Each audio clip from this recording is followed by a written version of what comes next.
Hello friends, welcome to anime talkies. இந்த வீடியோவில் solo levelling அனிமேயோட episode 8 தான் பார்க்க போகிறோம். எபிசோட் 7ல் செம்ம ஃபைட்லாம் இருந்துச்சு. இப்போ எபிசோட் 8ஓட ஸ்டார்டிங்லேயே நம்மளோட ஹீரோ வந்து ஹாஸ்பிட்டலில் இருக்கான். அவனோட அம்மாவை தான் அவன் பார்த்துட்டு இருக்கான். எபிசோடோட 7ல் அவன் ஒரு பெரிய மான்ஸ்டரை கொண்டதுக்கப்புறமா அவனுக்கு சின்னதாக ஒரு ரிவார்டு மட்டும் கிடச்சிருக்கும். அந்த ரிவார்டில் ஒரு சின்னதாக ஒரு பேப்பர் மாதிரி இருக்கும். அந்த பேப்பரில் அந்த எலிஸ்டர் ஆஃப் லைஃப் அப்படின்ற அந்த மெடிசனை கண்டுபிடிக்கிறதுக்கு ஒரு சில ஃபார்முலாலாம் போட்டிருக்கோம். அதை பற்றி நம்மளோட ஹீரோக்கு எதுவுமே தெரியாது. அந்த கேஸ்டலுக்குள்ளே போயிடுச்சுன்னா கண்டிப்பாக அதான் கிடச்சிரும் அப்படின்னு சொல்லி நம்மளோட ஹீரோ வெயிட் பண்ணிட்டு இருக்கான். ஆனால் அந்த கேஸ்டலை பாதுகாக்கிறக்காண்டி ஒரு மாஸ்டர் இருந்திருக்கும். அதை கொள்றதுக்கே நம்மளோட ஹீரோ படாத பாடுபட்டிருப்பான். ஸோ அதுக்குள்ளே போகிறதுக்கு கண்டிப்பாக இன்னும் கொஞ்சம் நாள் டெவலப் ஆகிட்டு தான் போகணும் அப்படின்னு சொல்லி நம்ம ஹீரோவும் ட்ரைனிங்கை ஸ்டார்ட் பண்ணுறான். அப்போ வேறு வழி இல்லாமல் திரும்பவும் அந்த பையன்கிட்டே போய் உன்னோட டீலுக்குலாம் நான் ஓகே சொல்லிக்கிறேன் அப்படின்னு சொல்லி ஓகேன்னு ஒத்துக்கிறான். அந்த பையனும் ரொம்ப சந்தோஷப்படுறான். எதனாலனா நம்மளோட ஹீரோக்கு இப்போதைக்கு அதிகமாக டெவலப் ஆகுனா ஒரு சில மான்ஸ்டருக்குலாம் சண்டை போட்டு தான் ஆகணும். ஸோ இவன் கூட சேர்ந்துட்டு அந்த மிஷின்ஸ்க்குலாம் போயிட்டோம்னா அந்த மான்ஸ்டரை கொள்ள இவனுக்கு கொஞ்சம் டெவலப் கிடைக்கும். அது போக இவனு கூட நிறைய பணம்லாம் தரான். ஸோ அதையும் யூஸ் பண்ணிக்கலாம் அப்படின்னு சொல்லி நம்ம ஹீரோ டிசைட் பண்ணுறான். இப்போ அந்த பையன் ரொம்ப சந்தோஷப்படும் போது நம்மளோட ஹீரோ ஒரே ஒரு ரூல் மட்டும் இருக்குன்னு சொல்கிறான். நீ என்ன சொன்னாலும் ஓகே தான் அப்படின்னு சொல்லி அந்த பையன் சொல்கிறான். அது என்ன ரூல்னா, நம்ம 2 பேர் மட்டும்தான் அந்த மிஷினுக்குள்ளேயே போகணும், வேறு யாருமே போகக்கூடாது. இதனால நம்மளோட ஹீரோவோட சீக்கிரம் வந்து வேறு யாருக்குமே தெரிஞ்சிடக்கூடாதுன்னு சொல்லி நினைக்கிறான். ஆனால் அந்த பையன் என்ன சொல்கிறான்னா, இதுக்கு நான் ஒத்துக்குவேன், இருந்தாலுமே கூட ஹண்டர் அசோசியேஷன் வந்து நம்ம மிஷினுக்குள்ளே போகிறதுக்கு முன்னாடி ஸ்ரீராங் மிஷினுக்கு கிட்டத்தட்ட 10 பேராவது கண்டிப்பாக அனுப்புவாங்களே, அதை நம்ம என்ன பண்ணுறது அப்படின்னு சொல்லி அந்த பையன் கேட்குறான். அப்போ நம்மளோட ஹீரோவும் பழைய லீடர் என்ன பண்ணானோ அதே விஷயத்தை நம்மளும் பண்ணுவோம். சும்மா மட்டும் ஒரு 8 பேரை மட்டும் கூட்டிட்டு வா, அவங்ககிட்ட ஒரு கான்ட்ராக்ட் மாதிரி நம்ம சைனை வாங்கிக்கலாம், நம்ம 2 பேர் மட்டுமே சேர்ந்து அந்த மிஷினை முடிச்சிடலாம் அப்படின்னு சொல்லி அந்த ஹீரோ சொல்கிறான். அந்த பையனும் ஓகே பாஸ், நீங்கள் என்ன சொன்னாலும் செய்வேன் அப்படின்னு சொல்லி டிசைட் பண்ணிடுறான். இதனால நம்மளோட ஹீரோ ஓகே சொன்னதே அந்த பையனுக்கு ரொம்ப சந்தோஷமாக தான் இருக்குது. இப்போ இன்னொரு பக்கம் அந்த இஸ்ராங்கில் இருக்கிற இந்த சோன்ற ஹண்டர் தான் காட்டுறாங்க. அவள் ஜாக்கிங் மேன் ட்ரைனிங்லாம் பண்ணிட்டு இருக்கும்போது அந்த இடத்துக்கு ஒருத்தன் வந்துடுறான். அவன் வந்து உங்ககிட்ட எப்படிதான் பேசலாம் அப்படின்னு சொல்லி வெயிட் பண்ணிட்டு இருந்தேன், நான் வந்து ஈஜின் கன்ஸ்ட்ரக்ஷன்லேருந்து வரேன் அப்படின்னு சொல்லி அவனோட விசிட்டிங் கார்டை கொடுக்குறான். அதே அந்த சீனு கட் ஆகுது. இன்னொரு பக்கம் ஹண்டர் அசோசியேஷனை காட்டுறாங்க. அங்கே ஒயிட் இருக்கும் இன்னொருக்கும் பார்த்தீங்கன்னா ஒரு சின்ன ஆர்கியூமெண்ட் மாதிரி போயிட்டு இருக்குது.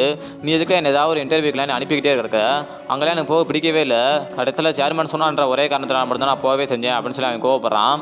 சேர்மன் சொன்னா நீ போய் தான் ஆகணும், இதான் அவனோட முக்கியமான வேலையா அப்படின்னு சொல்லி அவனும் சொல்லிட்டு இருக்கான். இப்போ இன்னொரு விஷயத்தை நோட் பண்ணியா, ஈஜின் கன்ஸ்ட்ரக்ஷன் வந்து இன்னொரு புது ப்ராஜெக்ட்டுமே கூட செய்ய போறாங்க, ஃபைல் எடுத்து பாரு அப்படின்னு சொல்லும்போது எனக்கு இதை பற்றி ஏற்கனவே தெரியும், என்கிட்ட உனக்கு என்னதான் வேணும் அப்படின்னு சொல்லி அவன் கேட்குறான். அதே அந்த சீனு கட் ஆகுது. இன்னொரு பக்கம் அந்த ஈஜின் கன்ஸ்ட்ரக்ஷனோட ஓனரையும் அந்த ஓனரோட பையன் தான் நம்மளோட ஹீரோ கிட்ட வந்து ஹெல்ப் கேட்டுட்டு இருக்கான். அவர் வந்து அவனோட பையனுக்கு வந்து ஒரு சில அட்வைஸ்லாம் கொடுக்குறாரு.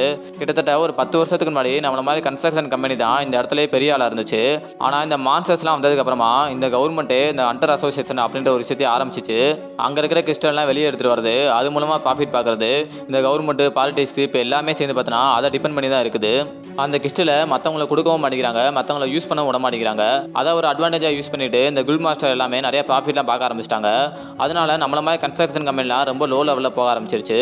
ஸோ நம்மளே எப்படியாவது குல் மாஸ்டர் ரெடி பண்ணி லைசன்ஸ்லாம் வாங்கிட்டு ஏதாவது ஒரு எஸ்ட்ராங் ஹண்டரை மட்டும் நம்மகிட்ட பிடிச்சிட்டோம்னா நம்மளும் அந்த மாதிரி பிஸ்னஸ்லாம் பண்ணி நிறைய ப்ராஃபிட் பார்க்கலாம் அப்படின்னு சொல்லி அவங்க அப்பா டிசைட் பண்ணுறாரு. இதனால தான் அவனோட கம்பெனிலேருந்து ஒருத்தனை அனுப்பி அந்த சோன்ற எஸ்ட்ராங் ஹண்டர் கிட்டேயுமே கூட விசிட்டிங் கார்டெலாம் கொடுக்க சொல்லியிருப்பாரு.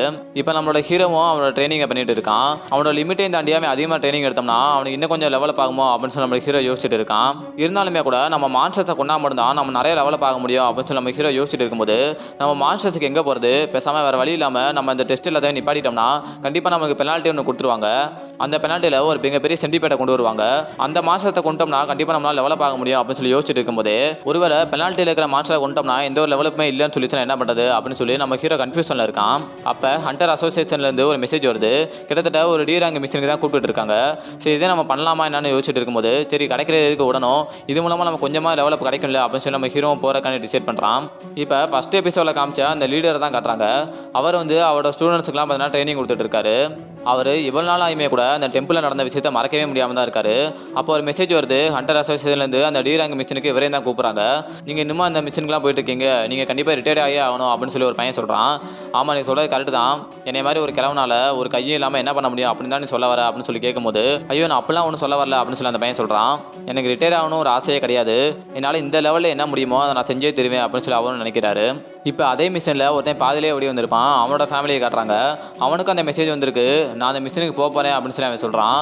நீங்கள் இந்த மாதிரி ஆபத்தான வேலைலாம் செய்யாதீங்க, நீங்கள் வேறு ஏதாவது வேலையை பார்க்கலாமே அப்படின்னு சொல்லி ஓய் சொல்லும்போது இந்த மாதிரி சின்ன சின்ன மிஷினுக்குலாம் என்ன மாதிரி ஆள் தான் கூப்பிடுவாங்க, ஸோ எந்த ஒரு டேஞ்சருமே இல்லை, நான் கண்டிப்பாக போயிட்டு வந்துடுறேன், நம்மளோட குழந்தையோட படிப்பு செலவுக்கு நிறைய பணம்லாம் தேவைப்படுதில்ல அப்படின்னு சொல்லி அவனும் சொல்கிறான். இப்போ குழந்தைகிட்ட சந்தோஷமாக பேசிட்டு அவனும் கிளம்ப ஆரம்பிக்கிறான். அடுத்ததா ஃபர்ஸ்ட் எபிசோடில் நம்ம ஹீரோ கூட ஒரு பொண்ணு இருந்திருப்பா. அந்த பொண்ணை காட்டுறாங்க. அவள் வந்து ஒரு ரூமில் தனியாக உட்காந்துருக்கா. அவளோட ஃபேமிலியிலேருந்து ஒரு ஃபோன் வருது. அவங்க வந்து நீ இந்த வேலையெல்லாம் விட்டுரு, நீ வேறு ஏதாவது பிஸ்னஸ் பண்ணிக்கலாம், நாங்கள் சொல்கிறத மட்டும் செய்ய அப்படின்னு சொல்லி என்னென்னமோ அதிகாரம் பண்ணிட்டு இருக்காங்க. அதை பார்த்துட்டு அந்த பொண்ணு வந்து எனக்கு யாருமே அட்வைஸ்லாம் பண்ணாதீங்க, எனக்கு தெரியும் அப்படின்னு சொல்லி கோவப்பட்டு ஃபோனை கட் பண்ணிடுறா.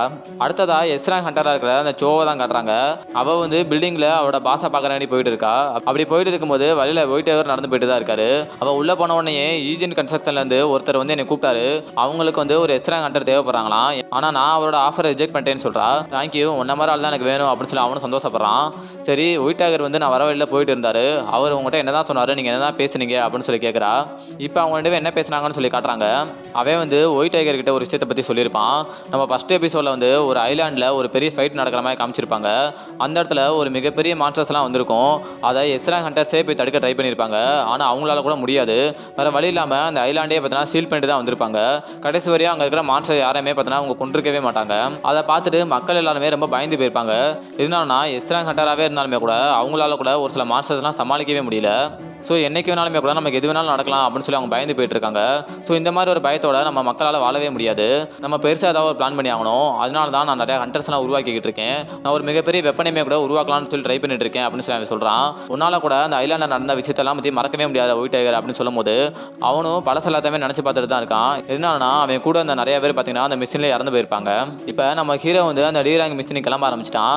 நீ எப்படி போனாலுமே கூட வரும்போது காயத்தோட தான் வரப்போற அப்படின்னு சொல்லி அவனோட தங்கச்சி வந்து பார்த்தீங்கன்னா கிண்டல் பண்ணுறா. ஆனால் நம்மளோட ஹீரோ கண்டுக்கவே இல்லை. என் பாடி கிளம்பி போயிடுறான். போயிட்டு இருக்கும்போது அந்த லீடரும் பார்த்தீங்கன்னா எதிர்த்தாப்புல வராரு. ஜின்வு, நீ நல்லா இருக்கியா? பரவாயில்லையே, நீ ஆளே மாறி போயிட்டேன்.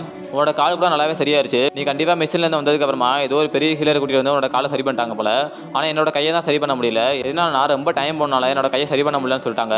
பரவாயில்ல, உன்னை மாதிரி சின்ன பசங்களாம் நல்லா இருக்கீங்களே அப்படின்னு சொல்லி நான் சந்தோஷப்படுறேன் அப்படின்னு சொல்லி அவரும் கிளம்பி போறாரு. கிட்டத்தட்ட ரெண்டு பேருமே ஒரே மிஷினுக்கு தான் போயிட்டு இருக்காங்க. ரெண்டுமே சேர்ந்து தான் நடந்து போயிட்டு இருக்காங்க. அங்கேயே பார்த்தோன்னா அந்த போன மிஷினில் யார் யாரெல்லாம் உயிர் படைச்சாங்களோ அவங்க எல்லாருமே அந்த இடத்துக்கு வந்திருப்பாங்க. அந்த பொண்ணு கூட அந்த இடத்துல தான் இருப்பா. அவனோட ஹீரோவை பார்த்துட்டு பரவாயில்லையே, நீ ரொம்ப ஹைட் ஆகிட்ட, ஆளும் பார்க்க ரொம்ப வித்தியாசமாக இருக்கான்னு சொல்கிறா. இப்போ அவங்க அப்படி பேசிட்டு இருக்கும்போதே அந்த இடத்துக்கு ஒரு கார் வந்து இறங்குது. அந்த காரில் பார்த்தீங்கன்னா கிட்டத்தட்ட ஒரு 3 ஜெயில் கைதியை வந்து இறங்குறாங்க. அவங்க வந்த உடனே பரவாயில்லையே, இந்த குரூப்பில் ஒரு பொண்ணு கூட இருக்கு போல, நம்ம நல்லா ஜாலியாக தான் இருக்க போகிறோம் அப்படின்னு சொல்லி கொஞ்சம் தப்பாக பேசுகிறாங்க. இவங்க எதுக்கானே வந்திருக்காங்கன்னா கிட்டத்தட்ட பார்த்தீங்கன்னா ஹண்டர்ஸுக்கு ரொம்ப பஞ்சமாக போச்சு.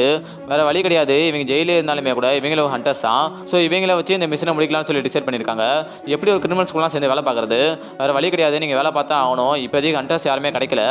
கவலைப்படாதீங்க, ஹண்டர் அசோசியேஷன்லேருந்து இன்னொருத்தரையும் அனுப்பியிருக்காங்க. அவர் வந்து அவங்க 3 பேரையும் விட ஹை ரேங்கில் தான் இருக்காரு. ஸோ அவங்க ஏதாவது பிரச்சனை பண்ணாங்கன்னா இவரே சமாளிச்சுக்குவாரு அப்படின்னு சொல்லி அங்கே ஒரு பொண்ணு சொல்கிறா. இருந்தாலுமே கூட இது ஒரு பேட் ஐடியா தான். பெருசாக இங்கேயே இருந்துரு, நாங்கள் மட்டும் போகிறோம் அப்படின்னு சொல்லி நம்ம ஹீரோ சொல்கிறான்.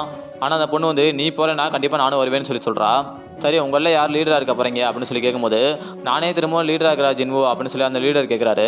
நம்மளோட ஹீரோ ஓகேன்னு சொல்லிடுறான். போன தடவை நான் செஞ்ச தப்பா கண்டிப்பாக செய்ய மாட்டேன். போன தடவை நான் செஞ்ச தப்புனால தான் கிட்டத்தட்ட நிறைய பேர் இறந்து போயிட்டாங்க. மீதி இருக்கவங்க எல்லாருமே உயிரோட காரணமே நீ தான். இப்போ கூட நீ என்னை லீடராகவே சூஸ் பண்ணிக்கிற. நீ ஏதாவது பேசணுமா அப்படின்னு சொல்லி பக்கத்தில் இருக்கிறவங்க கேட்கும்போது அவங்க யாருமே எதுவுமே பேசலை. சரி, மிஷனை ஸ்டார்ட் பண்ணலாம் அப்படின்னு சொல்லி அந்த ஆஃபீஸர் சொல்லும்போது அந்த 3 ஜெயில் கைதியுமே ஒரு மாதிரி திமிராக தான் பேசிகிட்டு இருக்காங்க. இதே இடத்துல இந்த எபிசோடை முடிக்கிறாங்க.